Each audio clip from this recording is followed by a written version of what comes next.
রহমান এবং আনিসুল হকের সলা পরামর্শ, তারা যে পরামর্শ দিয়েছেন তার প্রেক্ষিতেই কারফিউ জারি হয়েছে।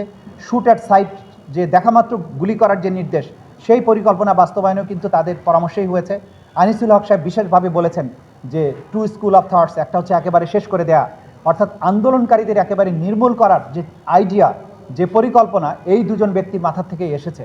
এবং তারা জানেন আপনারা যে তাদেরকে গ্যাং অফ ফোরেরও সদস্য বলা হয়। সেই সব কিছু আমাদের এভিডেন্সের মধ্যে আছে। আমরা এক এক করে তাদের যে অপরাধ, বাংলাদেশ নামক রাষ্ট্রে নিরস্ত্র নিরীহ সিভিলিয়ানদেরকে হত্যা করে নির্মূল করার মাধ্যমে একটা ন্যায্য যে বৈষম্যহীন আন্দোলন ছিল, সেই আন্দোলন দমনের করতে গিয়ে তারা যে মানবতা বিরোধী অপরাধ করেছেন সেটা আমরা প্রমাণ করবো ইনশাআল্লাহ। দুটি মামলা রায়ের অপেক্ষায়। দ্বিতীয় আরেকটি মামলা ছিল জনাব হাসানুল হক ইনুর বিরুদ্ধে। প্রসিকিউশন পক্ষের সাক্ষ্য গ্রহণ শেষ হয়েছে। আজকে ডিফেন্স পক্ষের সাক্ষ্য উপস্থাপনের জন্য নির্ধারিত ছিল।